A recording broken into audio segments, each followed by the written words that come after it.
And then when that process ended, what was next for you, and how did you figure that out?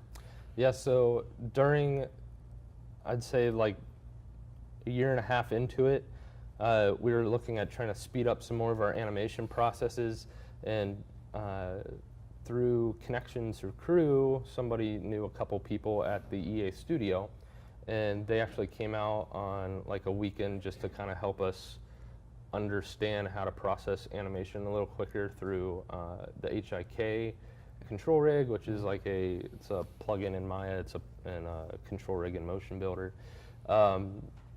So we were learning how to use that process, and they were actually teaching me on it because I was kind of the more technically oriented person to set it up. And as I was talking with them, I was like, hey, you guys mind if I connect with you on LinkedIn? Because it would just be great to network with you. And again, networking is a very important thing. You guys write that down yet? So getting this opportunity to talk with them about different projects they worked on, and if there were positions like rigging available at that studio or anything similar to that. So I was able to connect with them on LinkedIn. I ended up finishing employment at Crew September 2011. I applied for a job mid-September at EA. I got an interview 2 weeks later, and then I asked if I could take 2 weeks of vacation because I just left Crew. Yeah. And I started mid-October. They said no. Yeah. So basically, I only had 2 weeks without a job between Crew and starting at EA. How did EA receive you? Were you scared when you first got there? I mean, this is the location here in Maitland, right? Yeah. Yep. I wasn't necessarily scared because, the interview process is like 2 rounds, I think I went through, because I was going for an associate position. If you go for a higher position, like a tech artist 1, 2, or senior TA, there's more like 3 rounds of interviews. So at the time I met with, would have been the lead of the department that they were going to hire me for, and then a couple of the CG supervisors from the game team that they were looking to hire for. Okay. So I ended up going through those interviews, and I was hired as a pipeline technical artist for Madden 13. And basically, as a pipeline technical artist, it's like your job to take textured data and tons of assets and make sure they all process correctly to go into the game. If there's tools, you kind of are a support person for character artists or animators if there's any tools that break. So you kind of do a little bit of everything, but it's very technically inclined. So I did that for about a year, and halfway through I got word that there was going to be a rigging position that was opening up at the Tiburon studio. And I spoke with my CG soup, and I said, hey, if this becomes available, I'd be interested in transitioning over to the rigging department, because that was kind of my focus at Full Sail. Okay. And it happened, and they put me into the position, and it's just been a really great experience since then. Cool. I've heard that kind of story before, where you kind of get your foot in the door, maybe serve coffee in some company or something like that. Yeah. And then once they know you, keeping your ear to the ground for new positions to open up. And yep. It's more about just being willing to take on different work, different projects, building that kind of, building a relationship, so to say, with your upper management, with your leads, so that kind of communication works in your favor. Okay. Yeah. So, I'm sure you've seen employees come and go, and you've seen some rise up, and you've got, stepped up a few times as well over the years. And you'd say that would be one of the qualities, just having a heart that's willing to just kind of do what's needed and not complain, kind of stuff, or? Yeah, there's it's a double-edged sword. There is reason of working within a domain. So it's like, I wouldn't necessarily do lighting work because I didn't focus in lighting.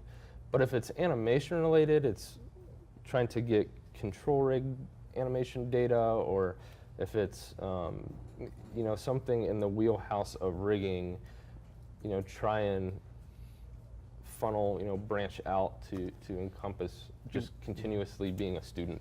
Yeah, be willing to expand your Yeah. skill set Yep. and be a team player as well. Yep, Cool, yep. cool. Ethics is something, one, it's how do, as a Christian, what are ethics that Christ teaches us about? What are behaviors that we're supposed to imitate and model as Christians?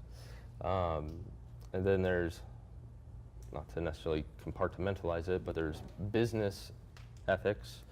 And those ethics are more about how does a business operate legally Sure. within the laws of your land.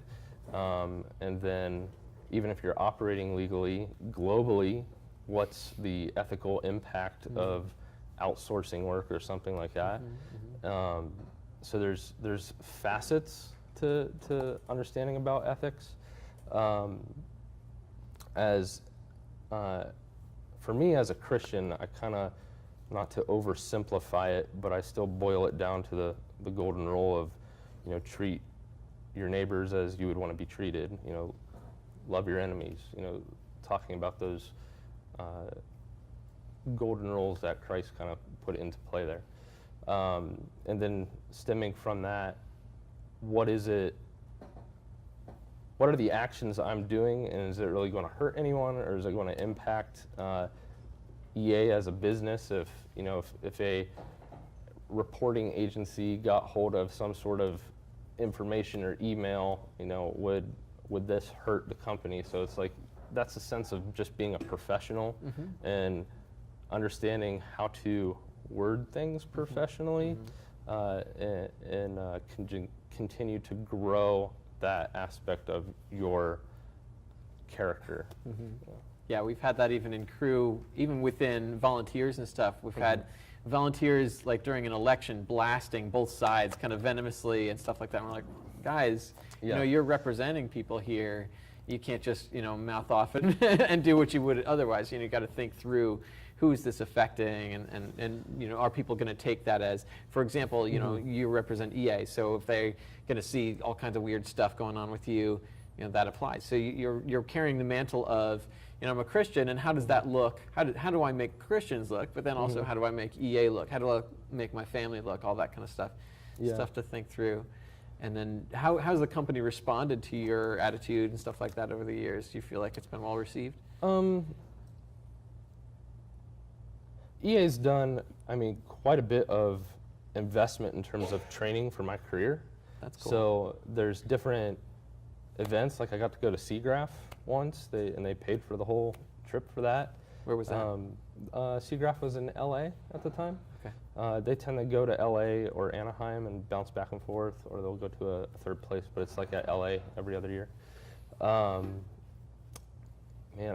done some training sessions at our studio in Vancouver. Just a lot of great opportunities. There's been like leadership training and stuff they'll do at work. So there's been a lot of investment besides just coming in and providing a service for the skill that you have, and that making better employees, making better decisions is important to EA as a company.